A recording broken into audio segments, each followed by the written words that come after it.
Hola, ¿cómo están? Bienvenidos y bienvenidas a esta segunda sesión del programa Temas Actuales de la Sociedad Mexicana que se hace en este espacio del Mirador Universitario de la Universidad Nacional Autónoma de México. Me da muchísimo gusto que nos acompañen en esta sesión que está dedicada especialmente a reflexionar sobre los derechos humanos de las personas mayores en la región de América Latina y el Caribe y de México en particular. Para ello, tenemos en esta ocasión a dos especialistas que en distintas áreas de las ciencias nos van a poder enriquecer con sus comentarios sobre esa temática. Quiero presentarles a la doctora Ingrid Brenna Sesma, investigadora titular del Instituto de Investigaciones Jurídicas de nuestra universidad. Ella es especialista en cuestiones de familia, de derecho social y también se ha abocado a los instrumentos internacionales y su impacto en nuestra realidad. Bienvenida, Ingrid.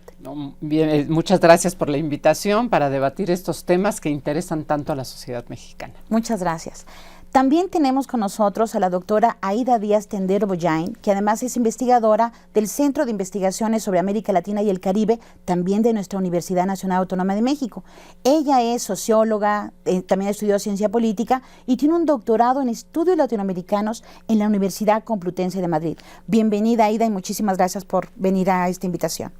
Muchas gracias por la invitación, encantada de estar aquí. Muchas gracias. Bueno, como ustedes saben, este programa tiene que ser dinámico y por supuesto deseamos muchísimo que ustedes nos acompañen con sus comentarios, con una llamada telefónica, con alguna pregunta, también por correo electrónico. Van a aparecer en pantalla ahora los teléfonos por los que ustedes pueden marcarnos y también el correo electrónico por el cual pueden mandar algún comentario, alguna sugerencia, incluso para el programa o para Mirador Universitario. Me da muchísimo gusto de verdad que nos acompañen. Antes de comenzar con la discusión y con algunas preguntas que hemos preparado para nuestros especialistas, queremos invitarlos a que vean el siguiente video para comenzar a reflexionar sobre esa temática que nos parece muy importante a nosotras. Muchísimas gracias. Vamos a verla.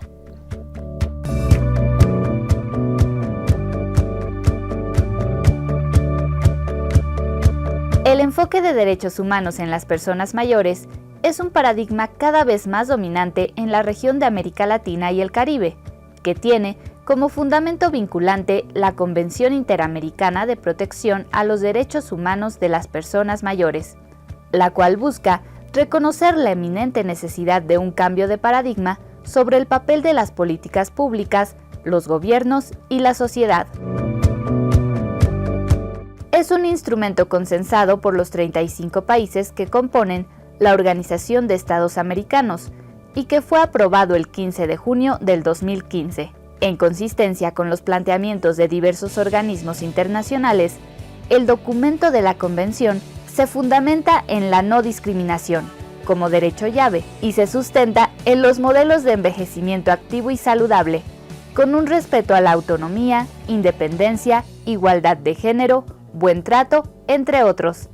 Recupera los derechos a la seguridad económica, salud, entornos físicos y sociales favorables, así como la justicia social en materia de igualdad ante la ley.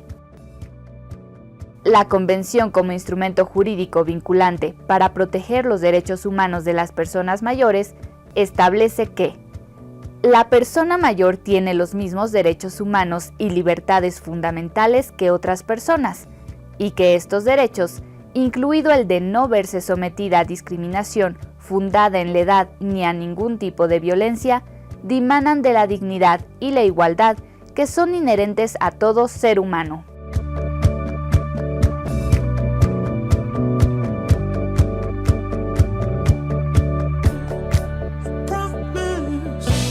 Hemos visto esta cápsula que nos han preparado aquí en la CUAED y la verdad que introduce con imágenes bastante bien la temática que vamos a abordar ahora. Fíjense que en la región de América Latina y el Caribe y por supuesto en el mundo, en las últimas décadas ha habido un gran avance de investigaciones sobre envejecimiento, sobre la situación de las personas mayores, la cuestión de género y la vejez. Ha habido un avance muy importante incluso en fuentes de información. Pero todavía nos falta abordar muchísimas otras temáticas. Y bueno, la verdad es que yo creo que nos faltan muchos desafíos todavía por completar. Para eso me gustaría mucho preguntarte, Aida, de pronto, ¿qué es lo que tú observas en todo este avance tan impresionante que hay de investigación? ¿En dónde todavía la perspectiva de derechos humanos en personas mayores falta consolidación?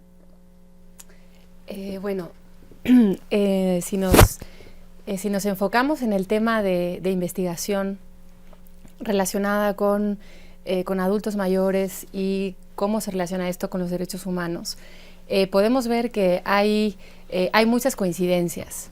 De hecho, la última generación de teorías de gerontología social lo que hace es rescatar conceptos como el de interseccionalidad, que quiere decir que hay que tener en cuenta dimensiones de la estratificación como la clase, el género, el tipo de localidad rural o urbana.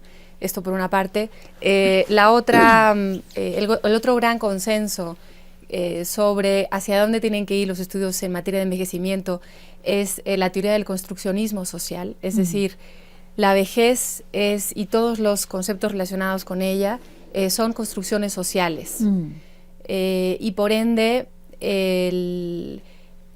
los instrumentos en materia de derechos humanos, como la Convención, que están introduciendo y están de alguna forma corrigiendo vejez con envejecimiento, estamos generando una nueva construcción social que va a permear en la sociedad.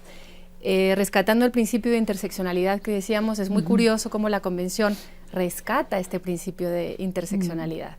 La Convención toma en cuenta que hay múltiples vejeces y que interactúan muchas dimensiones.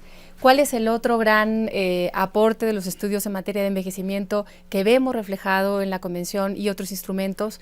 Es el tema de la perspectiva de ciclo de vida. El envejecimiento es un proceso que dura toda la vida y las acciones u omisiones, es decir, políticas públicas que inciden en la infancia y adolescencia de las personas van a tener un efecto cuando estas personas llegan a la vejez. Entonces, esta perspectiva de ciclo de vida que encontramos en los estudios, que encontramos en las investigaciones, también ha sido retomada en la Convención. Y como tema, digamos, muy importante también, que de nuevo coinciden el instrumento y los estudios, es la interacción entre agencia y estructura. Es decir, agencia es lo que el individuo puede hacer y la estructura son las condiciones macro contra las que es difícil que el individuo pueda, aunque las puede contrarrestar, ¿no? Entonces, este instrumento de la Convención es muy novedoso. Vemos que los especialistas que han tomado parte en esta elaboración no son solamente juristas, aunque por supuesto lo tienen que ser. Tienen que estar al menos. Tienen que estar de una forma predominante, pero hay muchos otros especialistas. Hay gerontólogos, hay especialistas en sociología del envejecimiento que están introduciendo estas nuevas temáticas en un instrumento ahí, claro, de derechos humanos, ¿no? Muy bien, muchísimas gracias. Para el público que no lo sabe, esta Convención Interamericana es un documento que se elaboró durante los últimos años, hace recientes, pero que se aprobó por la OEA el 15 de junio del 2015. Es muy importante porque es el único instrumento que existe en el mundo que aborda la temática de adultos mayores, su calidad de vida y todas estas definiciones que nos decía la doctora Díaz Tendero. Pero una parte importante, Ingrid, en este documento y que aborda de una manera muy interesante, y tú eres experta en esta temática, es la capacidad jurídica reconocida en el instrumento de la Convención. ¿Nos puedes abordar un poco más sobre esto? Un poco para hablar del valor que tiene esta Convención. Esta Convención, mientras no esté ratificada por nuestro país, que todavía no lo está, no tiene un valor realmente vinculante. Vinculante quiere decir si estamos o no obligados a cumplirla el gobierno mexicano. Y como tal todavía no es vinculante, pero si me permites leer una de las reformas introducidas a nuestra Constitución en el artículo primero, dice: las normas relativas a los derechos humanos se interpretarán de conformidad con esta Constitución y con los tratados internacionales de la materia, favoreciendo en todo tiempo a la persona en la protección más amplia. ¿Qué significa? que aun cuando el Estado mexicano no ratifique la convención, por el simple hecho que se refiere a derechos humanos, es un instrumento que debe de servir dentro de nuestro país para interpretar nuestras normas. Wow. Entonces, obviamente es muy importante que nuestro gobierno ratifique esa convención y que además sea aprobada por nuestra legislación interna. Sin embargo, aun cuando no se dé este paso, ya el hecho de que exista esta convención ya es un instrumento que nos sirve de base para poder interpretar las normas mexicanas en aquello que no sea necesario. Entonces ya la convención de por sí es muy importante. Y respecto a la pregunta ya más concreta que me formulas, bueno, la convención, y no solo la convención, porque ya hay otro instrumento muy importante que se refiere a las personas que padecen algún tipo de incapacidad. Entonces vamos a ver cómo en algún momento se juntan la vejez con la incapacidad jurídica. No necesariamente, no porque una persona frente a nosotros ya sea aparentemente tenga rasgos propios de la vejez y su situación real nos demuestre que es una persona mayor por los años que tiene, no con esto significa que tenga una incapacidad mental, ¿no? Entonces, y por tanto jurídica. Y por tanto, no, una cosa es incapacidad mental y otra cosa es incapacidad jurídica. Nunca pierdes tu capacidad jurídica. Bueno, sí la puedes llegar a perder. O sea, se presume que toda persona tiene capacidad jurídica independientemente de cuál sea su edad. ¿Sí? Ahora, para que se decrete una incapacidad, tienes que seguir un proceso jurídico que se llama la interdicción, que a través de ese proceso se demuestra que la persona, el sujeto al cual quieres declarar incapaz, realmente padece de algún trastorno mental o tiene alguna deficiencia que le impide realmente llegar a tomar decisiones porque no sabe cuáles son las consecuencias de sus actos. ¿Sí? Entonces, tendría que ser necesario un juicio de interdicción. Pero también el entendimiento de la discapacidad de las personas ha tenido una evolución en el mundo. Ya hay corrientes que decretan que ya no es necesario el juicio de interdicción, sino que el juez, cuando vea que una persona tiene dificultades para entender y comprender sus actos, pueda llegarse de algún tipo de apoyo y de alguna salvaguarda. Nuestras leyes mexicanas actualmente tienen el juicio de interdicción, pero ya la Suprema Corte de Justicia ha elaborado unos protocolos que señalan cómo debe de entenderse esta incapacidad jurídica en determinados procesos. Cuando vea que una persona mayor o con cierta discapacidad le cuesta trabajo entender lo que se le está explicando, pues no por eso lo vamos a declarar totalmente incapaz, sino a lo mejor con una ayuda que le explique más lentamente, un apoyo que le ayude a decir, mira, lo que te quieren decir es esta cuestión, explicárselas. Entonces sí podemos hablar de que la persona puede tomar su decisión y ser autónoma sin que sea necesario declararlo incapaz. ¿Sí? Qué interesante. Este aspecto es sumamente importante. Fíjense que en toda la cuestión de la cultura jurídica, en nuestro país, por supuesto, y especialmente en el tratamiento que reciben las personas mayores en México y en muchas partes de América Latina, estos aspectos son muy importantes. Y parte de ellos son retomados en este documento del que estamos hablando, en esta reflexión que tenemos. Pero hay una cuestión interesantísima. Tú mencionabas ahorita, Aida, que hay aspectos y definiciones que trascienden, digamos, podríamos decir que es un instrumento jurídico con una cualidad interdisciplinaria, ¿no? Pero hay aspectos muy trascendentes que tú me has señalado en algún momento que aborda esta convención. ¿Podrías señalar a nuestro público algunos de ellos?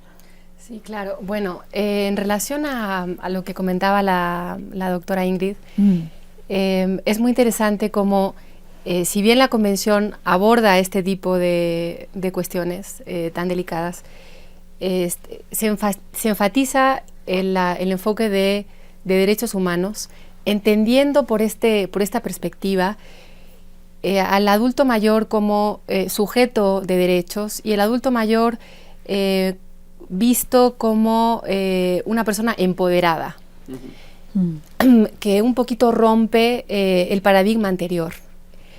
Incluso podemos encontrar en el documento algunas cuestiones que son muy sorprendentes y muy innovadoras. Por ejemplo, se aborda el envejecimiento de los grupos con diferente orientación sexual o con diferente identidad de género, rompiendo un paradigma, porque normalmente en la construcción sobre vejez que tiene el imaginario colectivo no pensaríamos en este tipo de vejeces. Y por supuesto envejecen como todos envejecemos, claro. y sus relaciones envejecen. Entonces son susceptibles de inseguridad económica en la vejez, de despojo, de abandono, de falta de posibilidades en términos de cuidados de largo plazo, y además disponen de normalmente de menos posibilidades de redes de apoyo, porque normalmente tienen menos descendencia o claro. no tienen, y esto implica nuevas vulnerabilidades, ¿no? Otro tema importante en la convención es que es muy específica en el objetivo de dónde se generan las desigualdades socioeconómicas en México y la región. Como todos sabemos, es la región más inequitativa del planeta. Claro. Es donde hay más distancia entre los deciles de ingreso superior e inferior.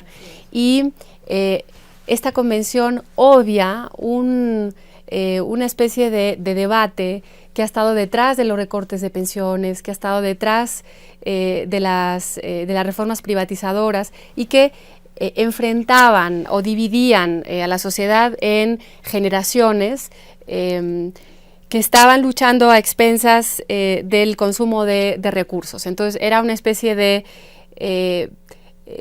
discurso según el cual los adultos mayores iban a... ¿no? Claro, polarizante totalmente, y según el cual los adultos mayores iban a consumir los recursos que pertenecían a los jóvenes, ¿no? Esto ha estado instalado en el debate global. Incluso de organismos internacionales que propician mucho esta polarización generacional. Y con esto han logrado, con este tipo de discursos, se han logrado apuntalar las reformas privatizadoras, que como sabemos han tenido lugar en México, en muchos países de la región, en Asia y en la Europa oriental también. Claro. Entonces, frente a este discurso, se obvia por completo, no se menciona en ninguna parte de la convención, sino que ha sido uno de los grandes paradigmas hasta hace poco, y frente a esto aborda cómo las desigualdades están dentro de las generaciones. Es decir, la pobreza tiene que ver con la clase social, con el tipo de localidad, con el género, y este tipo de circunstancias. La etnia. Exacto. Claro. La lucha no es ricos, ancianos versus jóvenes, sino ¿no? hay otras desigualdades estructurales, ¿no? Que están inmersas en las propias comunidades indígenas, en el sector, por ejemplo, de las mujeres, de la población femenina, o aquellos, por ejemplo, en clase social. Eso queda clarito ahí en la convención. Pero, ¿qué otras virtudes, por ejemplo, jurídicas, de pronto, en materia de derecho, tiene esta convención, Ingrid? Hay un factor que me gustaría resaltar. O sea, el tema de los adultos mayores no surge a partir de la convención, sino que ya hay una labor internacional y nacional previa. En México ya tenemos una ley de protección a las personas, a los derechos de las personas mayores. Obviamente hay otras convenciones internacionales que, aunque no se refieran en su nominación específicamente a las personas mayores, también se aplican, como la convención, la conocida como CEDAW, que es la Convención para la Eliminación de todas las formas de discriminación a las mujeres. Se enfatiza en las mujeres mayores y cómo se deben de respetar los derechos de las personas mayores. Y tomando en cuenta que nuestra Constitución dice que no debe de haber ninguna diferencia entre sexos, pues yo creo que todo CEDAW se aplica, y México sí ha firmado CEDAW, todo lo que está en CEDAW es aplicable a las personas mayores. Qué interesante. Lo que ocurría es que todos estos estaban dispersos y la gente no tenía conocimiento de esto. Entonces hay que hacer una labor para ir viendo dónde se han también algunas decisiones de la OIT se refieren a las personas mayores en sus cuestiones laborales. Entonces el problema era una fragmentación de todas estas disposiciones. ¿Qué es lo que nos hace la convención? La convención toma en cuenta todos estos elementos, estos avances todos importantes. estos avances, y ya en un solo documento nos permite conocer cuáles son este tipo. Que yo no estoy muy de acuerdo que se llame la Convención para la Protección de los Derechos Humanos de los Adultos Mayores. Yo creo que los derechos de los adultos mayores no son especiales para los adultos mayores.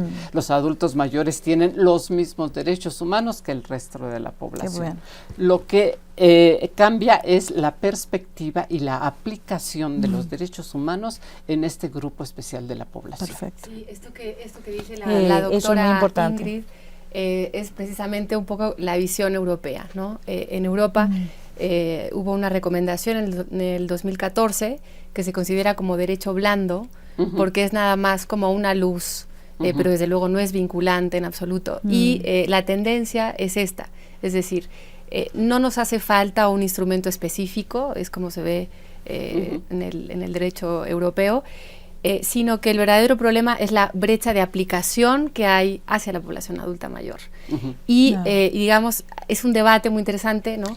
Frente a esto, eso, claro. también hay que tomar en cuenta, claro, esta visión está basada también en una realidad muy diferente, y es que pese a que en Europa occidental haya una brecha de aplicación, sí, desde luego los estándares mínimos en términos de derechos sociales, civiles y políticos de los adultos mayores están bastante más cubiertos que lo que ocurre en América Latina y el Caribe, ¿no? Absoluto. Entonces, es muy posible que esa visión sea muy correcta allá, y en cambio las voces que desde nuestra región abogan por un instrumento específico que acabe con esta multiplicidad jurídica, que establezca estándares mínimos, también sea muy rescatable para nuestra región, porque o al menos para esta etapa histórica. Para esta etapa histórica no, porque de nuestra de pronto región. Cuando los propios personas mayores, sí, hombres o mujeres, o el conocimiento de todas estas heterogeneidades que mencionabas, de las formas de envejecer que tiene la región, bueno, era obviamente rescatable la visibilización de este conjunto de población que mediante el envejecimiento demográfico pues va aumentando en número, y que obviamente es necesario ratificar o mencionar o aludir o visibilizar cada vez más fuerte sus derechos humanos, ¿no? Por eso incluso la ley mexicana es muy joven. La ley, digamos, es del 2001, si mal no recuerdo, 2002, es muy joven. Y realmente todavía hay estados de la República que no tienen ninguna ley estatal para proteger a las personas mayores. Esto es muy interesante. Entonces, yo creo que es muy rescatable de pronto que visualicemos para el público, sobre todo, cómo se va construyendo, como menciona la doctora Díaz Tendero, esta construcción social, cómo se va construyendo el pensamiento, la noción, digamos, en materia jurídica, en materia de derecho de las personas mayores para mejorar su calidad de vida. Aspecto que todavía tenemos que trabajar más para que baje aún a nuestra vida cotidiana, a los microcosmos en las distintas partes de nuestro complejo país. Yo quisiera también, y que retomar, y solamente para que te dé más espacio, Ingrid, para dejar al público muy claro esta cuestión de que no hay realmente una diferencia entre las personas mayores y el resto de las personas en el mundo, digamos. O sea, toda la cuestión de la dignidad, de la autonomía, del respeto, que se menciona en la Convención y que se menciona en otros instrumentos también, tienen que ser rescatables para el resto de la población también. Claro, como te decía yo, los derechos son los mismos, pero ¿cómo los vamos a aplicar? O sea, no es lo mismo hablar de dignidad en una persona joven que tiene movilidad, que puede luchar por su autonomía, que reconocer la dignidad de una persona mayor que ya se llaman o vulnerables o frágiles, que entonces su autonomía le tenemos que ayudar a que ejerza su autonomía, le tenemos que además tiene que cambiar la construcción social. No es que empecemos ahorita a hacer una construcción social de la vejez, ya existe una construcción, pero tiene defectos esa construcción. Si quieres, te lo platico un poquito más amplio. Después de la pausa, ¿te parece, Ingrid? Sí, yo les quiero agradecer muchísimo el que continúen con nosotros y vamos a una pequeña pausa y regresamos. Muchísimas gracias.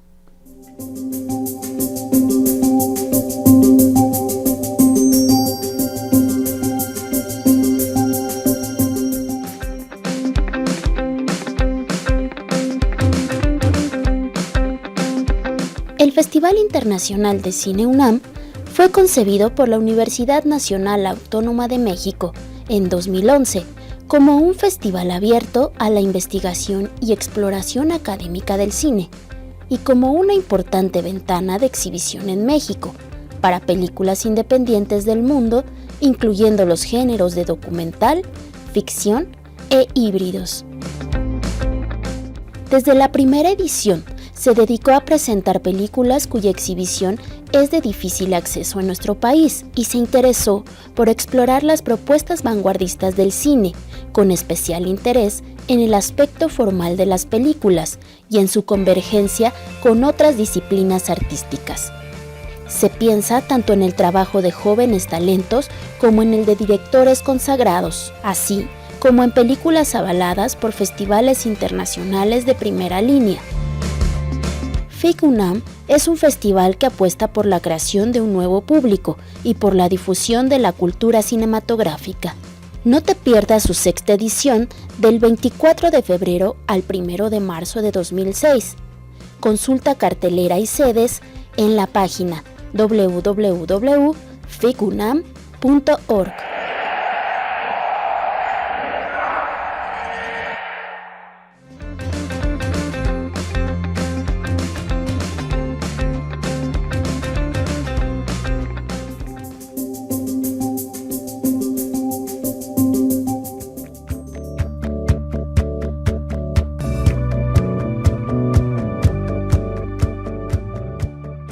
La Convención Interamericana para la Protección de los Derechos Humanos de las Personas Mayores es el documento más innovador que existe en el continente americano para proteger los derechos humanos de un grupo en crecimiento demográfico en el continente. Algunos derechos son: igualdad y no discriminación por razones de edad, derecho a la vida y a la dignidad en la vejez, derecho a la independencia y autonomía, derecho a la seguridad y a una vida sin ningún tipo de violencia, derecho a no ser sometido a tortura ni a penas o tratos crueles, inhumanos o degradantes, derecho a la participación e integración comunitaria, derecho a la salud, derecho a brindar consentimiento libre e informado en el ámbito de la salud, derecho de la persona adulta mayor que recibe servicios de cuidado a largo plazo, derecho a la libertad personal, derecho a la libertad de expresión y de opinión y al acceso a la información, derecho a la seguridad social, derecho al trabajo, derecho a la educación, derecho a un ambiente sano, derechos políticos, acceso a la justicia, entre otros.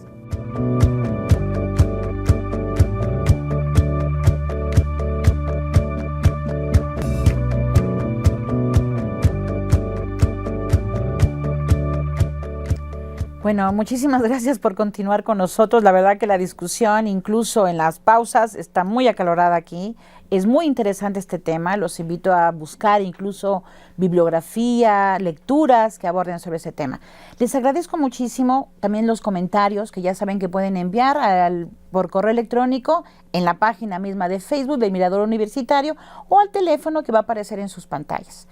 Fíjense que todos estos derechos que mencionamos ahorita en la cápsula, ¿no? Esta cuestión tan importante de una serie de aspectos que son sumamente importantes de tomar en cuenta, no nada más en materia, digamos, legal o de derechos, sino incluso en la vida cotidiana. Aspectos que seguramente van a alcanzarnos en algún momento de nuestro curso de vida.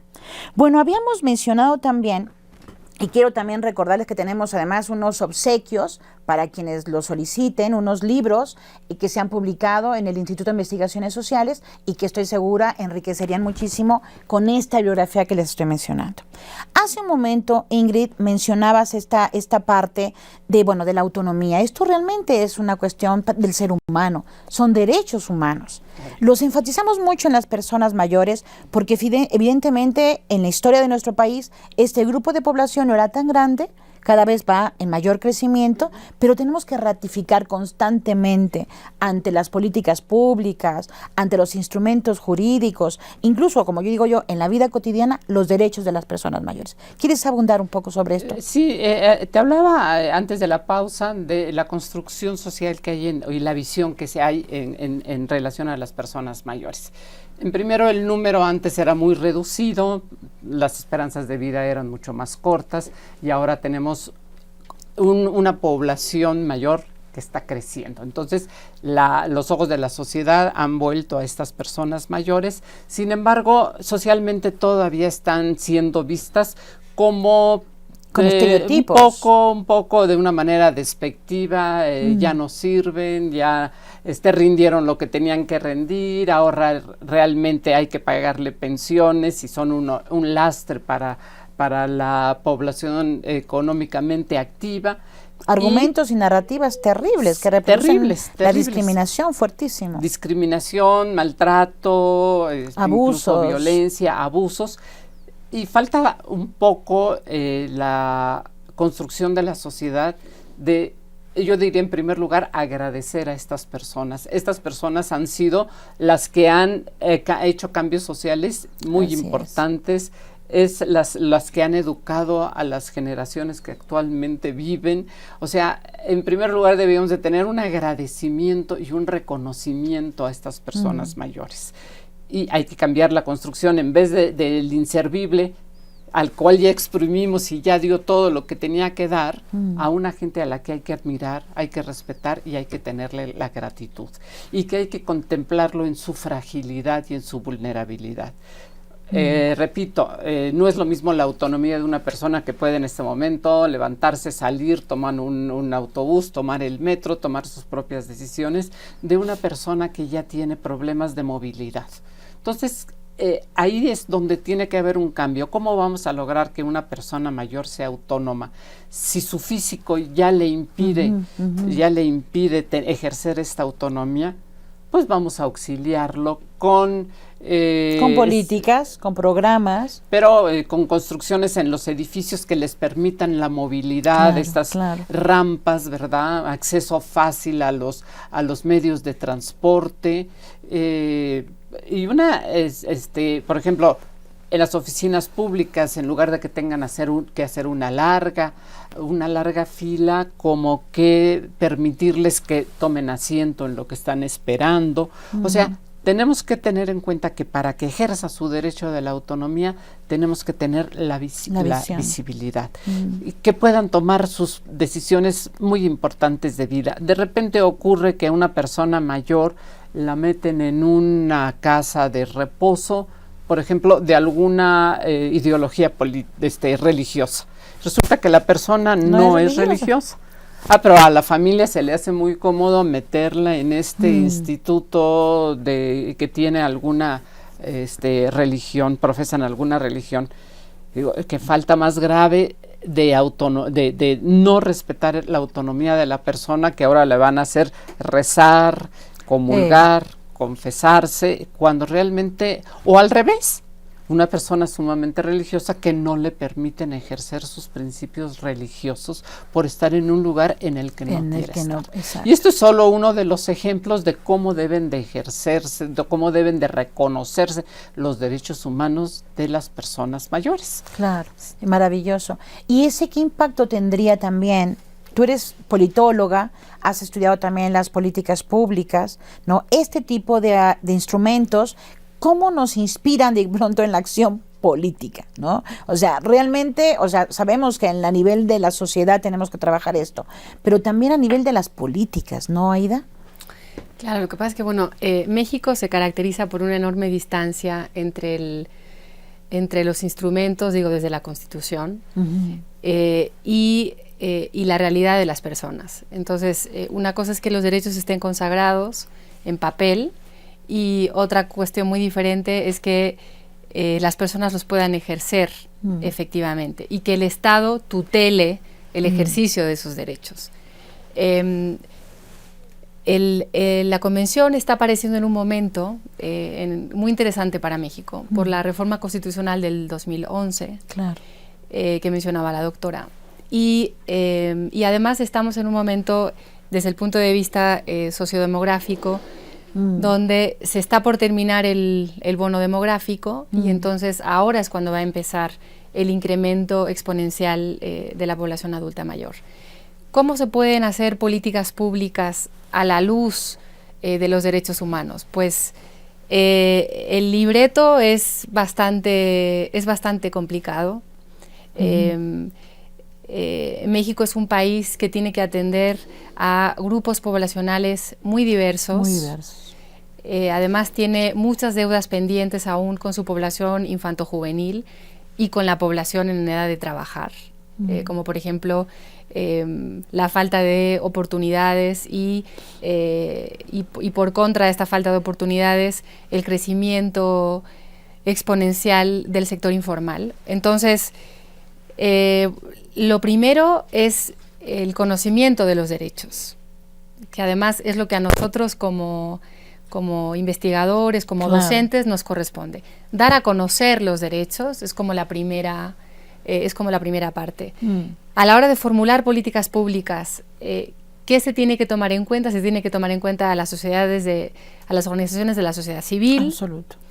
Se tiene que tomar en cuenta a la población objetivo. Se tiene que ejercer el presupuesto correctamente, porque el presupuesto es limitado. Esto ocurre siempre, ¿no? Entonces, hay que desarrollar una ingeniería presupuestal que permita satisfacer necesidades. Exactamente. Crear indicadores relacionados con los derechos humanos, que nos permitan valorar si efectivamente se están dando pasos. La Convención y otros instrumentos internacionales tienen muy en cuenta esta realidad latinoamericana de que en la mayor parte de los países la amplísima proporción de la población que está descubierta en las 3 áreas básicas, que son seguridad económica, desprotegida, ¿no? Sí, salud y medio ambientes favorables. Entonces, ante esta población, ante esta situación y esta falta de universalidad de las políticas públicas, nos encontramos detrás de cada derecho un enunciado que puede no gustar, pero es que es inevitable, que es la progresividad. Claro. O sea, el compromiso que están haciendo los países es al menos ir avanzando, al menos no retroceder en lo logrado hasta ahora, e ir avanzando poco a poco. ¿Cuál es el otro enunciado que nos limita siempre? De acuerdo, y además así aparece incluso en la Convención, con todo lo vanguardista que es para otros temas, pero cuando se refiere a derechos sociales dice siempre, conforme a los recursos de los que disponga el Estado. Entonces, esa es una forma de decir, hagan mucho con poco, ¿no? ¿Qué otra cuestión nos ayuda a todo esto? Nos ayuda mucho los mecanismos de seguimiento. La Convención establece, como decía la doctora, para los países que la firmen y ratifiquen, unos mecanismos de control. Claro. Entonces va a haber un comité que va a estar siguiendo cómo efectivamente los estados dan cumplimiento para que estos derechos sean efectivamente ejercidos. ¿no? Bueno, ese comité es un tema muy importante que a ver si volvemos a retomar, ¿no? Hay otro aspecto también de bioética que me gustaría también que la doctora Brennan, que es especialista, hablara sobre eso. Yo solamente quiero recordarles que tenemos 6 libros del Instituto de Investigaciones Sociales abocados específicamente al tema de envejecimiento. Algunos coordinados por mi persona y que contiene además muchísimos académicos de América Latina y de nuestro país. Me parece que pueden ser algunos incentivos para que muchos de ustedes puedan comenzar a estudiar este tema. Hay un área de educación muy importante en estos textos, de derecho también. Hay un aspecto, por supuesto, demográfico.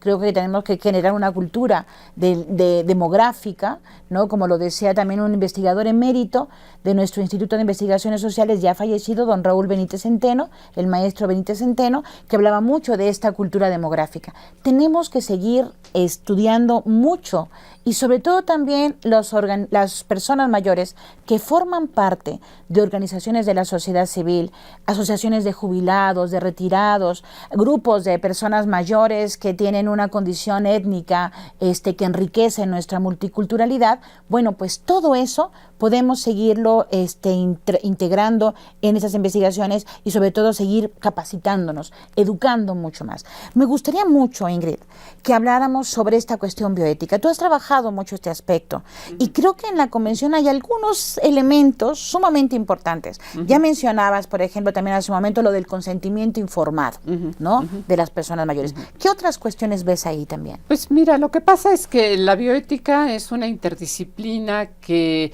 básicamente tiene que ver con los avances científicos y tecnológicos, la reflexión filosófica y después ya el aterrizaje en las normas jurídicas, que son las que establecen, tomando en cuenta los avances científicos, la reflexión que se haya hecho para ya concretizarlo en normas jurídicas. En lo que te refieres al consentimiento informado, sí es un término que aparece a partir de la bioética, pero que está muy centrado, que realmente es la autonomía. Pero consentimiento informado le llamamos cuando se refiere a la atención médica, ¿sí? Cuando la persona puede decidir qué tipo de tratamientos médicos estaría aceptando y cuáles no. Entonces ya no es ella, no la familia. O los médicos, si la persona tiene la capacidad de tomar sus decisiones, debe de ser respetada. Y esto, como dices tú, bueno, que no son los parientes. Desafortunadamente luego en los hospitales dicen, no, pues el pariente responsable ya dijo. Oiga, no, si la persona tiene la capacidad para tomar sus propias decisiones, vamos a respetar su autonomía y vamos a pedirle su consentimiento informado, porque la autonomía no nada más quiere decir quiero A o quiero B, sino quiere decir que yo ya sé cuáles son las consecuencias de decir A o cuáles son las consecuencias de decir qué B. Importante. Porque ya cuando yo tenga la información, ya podré tomar mi decisión de decir sí o decir no. Entonces es muy importante hacer mención a este consentimiento informado, que hasta ahora solo se aplica a las cuestiones de salud. Pero creo que podría aplicarse a todo lo demás. Estas decisiones, ¿quiere usted ingresar a una institución pública para que lo atiendan o quiere permanecer en la familia? Claro, desde luego también tendríamos que ver el contexto familiar, ¿no? Porque eso de obligar a una familia a tener a su persona mayor, lo que ya se ha visto que después genera es una violencia contra esta persona mayor, ¿no? Entonces, lo que más padecen las personas mayores son abandono, negligencia, maltrato, despojo. Despojos, eso justamente estaba yo pensando en eso, de que muchas veces en nuestro país los principales propietarios de las viviendas son las propias personas mayores, y los hijos, muchas veces los parientes llegan a vivir ahí, y muchas veces, como bien dices, hay despojos, hay formas de maltrato económico que están atentando contra su calidad de vida. Entonces no es siempre lo mejor para las personas, no es siempre estar en su contexto familiar. Exactamente. Como en todo, no se puede generalizar, siempre hay que ver el caso concreto para ver cuáles son las circunstancias que rodean a esta persona para poder decidir en un momento qué es lo más conveniente. Desafortunadamente estos asuntos tendrán que resolverse cuando ya llegan a cuestiones mayores dentro de los tribunales, o acudir a un juez cuando ya ocurre algún tipo de ilícito, ¿no? Para que haya, y en esto también los jueces tendrán que sensibilizarse para entender a la persona mayor y poder captar cuál es su voluntad para tomar una u otra decisión. Ahora, no es absoluta, como digo, también hay que ver dentro de una familia, y dice, quiero estar en mi familia, pero en la familia dicen, es que todos trabajamos, ¿quién lo va a atender?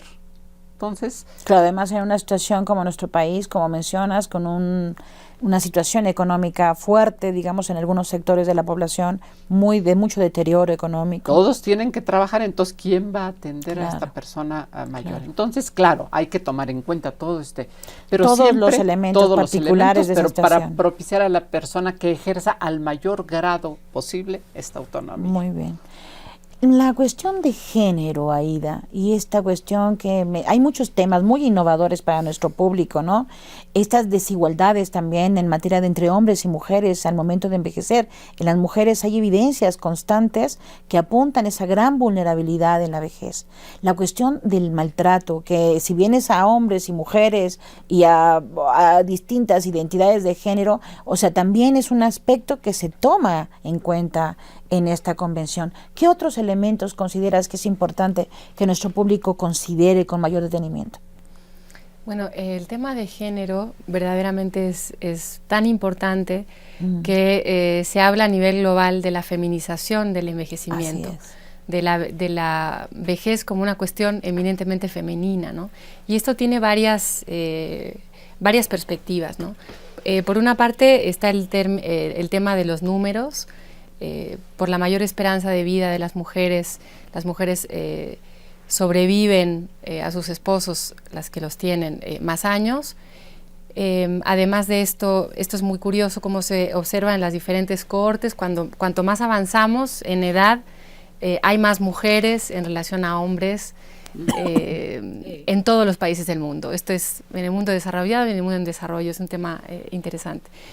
Además, luego sucede una cuestión muy especial, que es que los hombres normalmente se vuelven a casar cuando son solteros o divorciados o viudos, y las mujeres no. Las mujeres normalmente se quedan solas y eso las sitúa en una condición de mayor vulnerabilidad.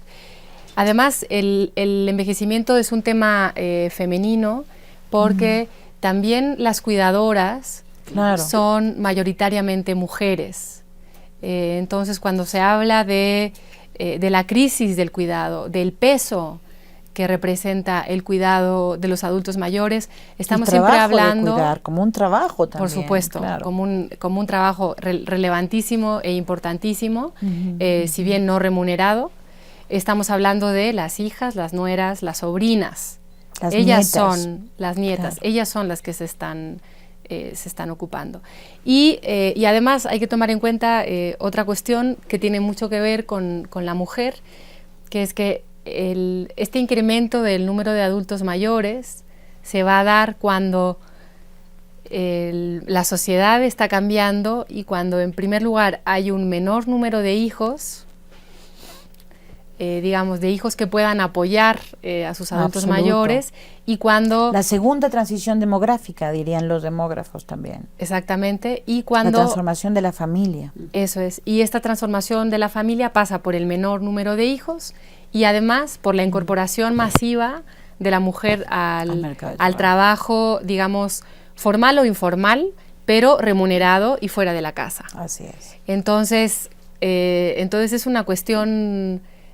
compleja, muy, ¿no? compleja, muy compleja. Es una cuestión muy compleja. Sí. Sobre eso, ¿consideran ustedes dos que de pronto, frente a estos nuevos desafíos en el futuro, estas nuevas realidades, este instrumento que agrupa tantos otros instrumentos en el pasado, que se han hecho, digamos, en las últimas 2 décadas, ¿ustedes creen que es suficientemente progresista, digamos, o que visualiza los desafíos de las sociedades, de la Organización de los Países Americanos, ¿no? De pronto, ¿creen que este instrumento es lo suficientemente vanguardista para cubrir de pronto estas nuevas realidades que se vislumbran?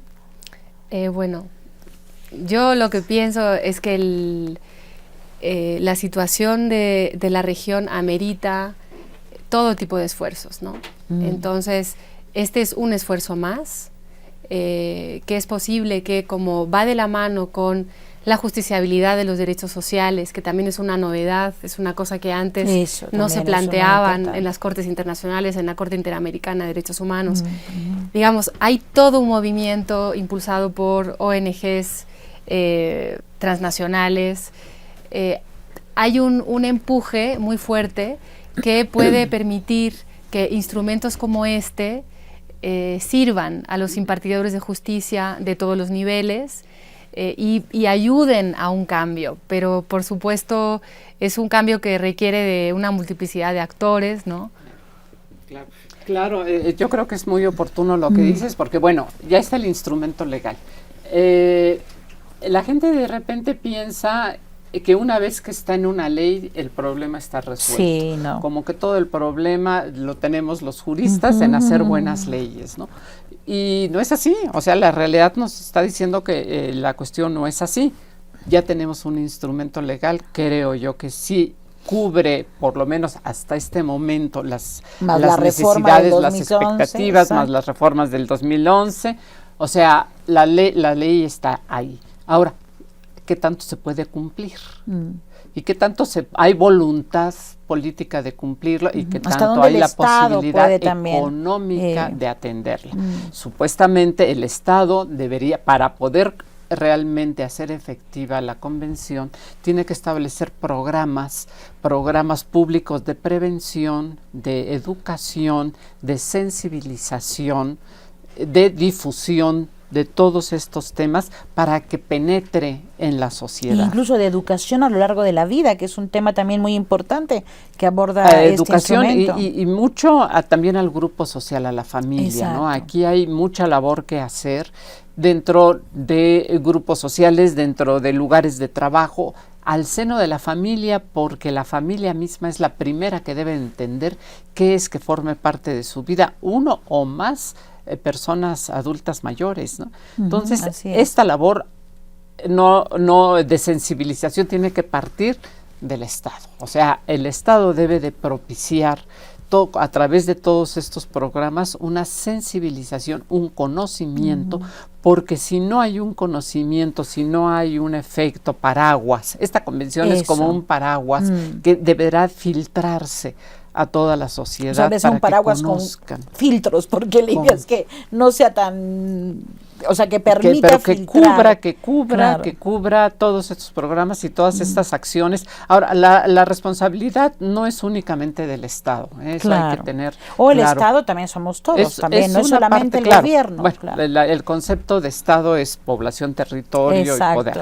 Pero digamos, lo que comúnmente llamamos como Estado, no es el único responsable de esta modificación, y lo hemos visto como hay sociedades de las organizaciones civiles de la sociedad que están pugnando por el cambio social. Claro, ¿no? También desde abajo, desde la familia, desde las personas adultas mayores, desde las comunidades, ¿no? Tiene que haber un cambio en el entendimiento de qué significa el envejecimiento de nuestra población y cómo tenemos que hacerle frente, no solo al envejecimiento, sino a la persona adulto mayor que tenemos enfrente de nosotros. La vejez no es un concepto general que esté allá, sino es un concepto que debe de bajar y que tenemos que aplicarlo a las personas, y además tener en cuenta que todos vamos a ser adultos mayores, en el mejor de los casos. Las personas mayores, ojalá que lleguemos todas, entonces, todas una y todos, ¿no? De que disminuya la feminización, porque queremos a nuestros compañeros con nosotros, ¿no? Y apuntaste dos cosas muy importantes. La cuestión del conocimiento. Yo creo que la Universidad Nacional Autónoma de México contribuye, junto con otras universidades en los estados, incluso universidades privadas y otras públicas muy importantes, como el Instituto Politécnico Nacional, muchísimas más que han crecido, contribuyen con sus investigaciones, con su formación de recursos, a crear, a deconstruir de pronto esta visión de la calidad de vida de las personas mayores desde un enfoque de derechos.